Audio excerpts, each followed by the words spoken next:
what other countries you think might accept Palestinians from Gaza? Well, I think Jordan and Egypt will. I know they've spoken about it with you, and they say they're not going to accept. I say they will. But I think other countries will accept also. I think that Gaza maybe is a demolition site right now. If you look at Gaza, it's all, I mean, there's hardly a building standing, and the ones that are going to collapse. You can't live in Gaza right now, and I think we need another location. I think it should be a location that's going to make people happy. You look over the decades, it's all death in Gaza. This has been happening for years. It's all death.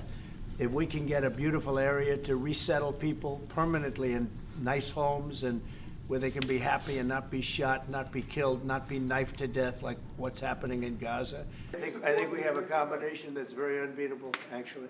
Can I ask This is a very, very difficult situation, but we're going to get it solved. I don't think people should be going back to Gaza. I think that Gaza has been very unlucky for them. They've lived like hell. They lived like you're living in hell. Gaza is not a place for people to be living. And the only reason they want to go back, and I believe this strongly, is because they have no alternative. What's the alternative? Go where? There's no other alternative. If they had an alternative, they'd much rather not go back to Gaza and live in a beautiful alternative that's safe. Is the deal done until the end? To get the deal done? Yeah. Sure. I mean, is it political? Why wouldn't a deal get done? A deal can get done. We'll see what happens. How many people are you thinking about? All of them. I mean, we're talking about probably 1,000,007 people, 1,000,007, maybe 1,000,008. But I think all of them. I think they'll be resettled in areas where they can live a beautiful life and not be worried about dying every day. Wait. Mr. President, Yeah. do you support building settlements, Jewish settlements back in Gaza in the next years? Say it. Building settlements, Jewish settlements back in Gaza in the next year. Do you support this idea? I don't see it happening.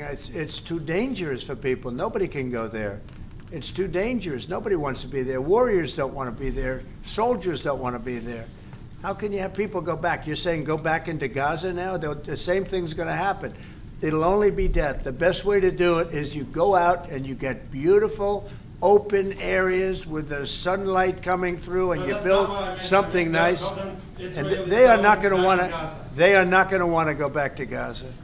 There are many people that have reached out, many countries, many leaders of countries that have reached out that would like to participate in that. Doesn't have to be Jordan and Egypt, but I think it would be also them. That you invited me to be the first foreign leader to visit the White House in your second term. This is a testament to your friendship and support for the Jewish state and the Jewish people. I've said this before. I'll say it again. You are the greatest friend Israel has ever had in the White House.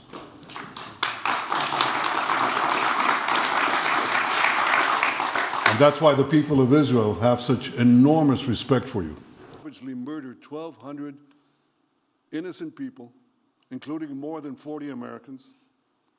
They beheaded men. And now in the first days of your second term, you picked up right where you left off. Your leadership to help bring our hostages home, among them American citizens. You freed up munitions that have been withheld from Israel. They had been withheld from Israel in the midst of a seven-front war for our existence. And you just freed it. You ended unjust sanctions against law-abiding Israeli citizens. You boldly confronted the scourge of anti-Semitism.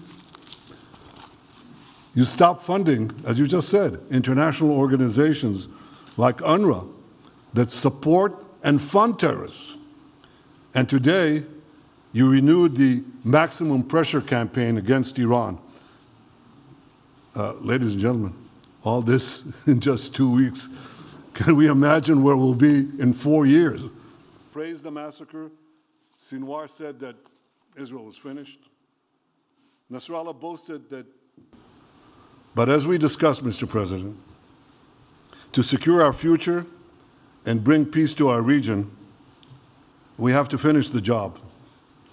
In Gaza, Israel has 3 goals: destroy Hamas's military and governing capabilities, secure the release of all of our hostages, and ensure that Gaza never again poses a threat to Israel.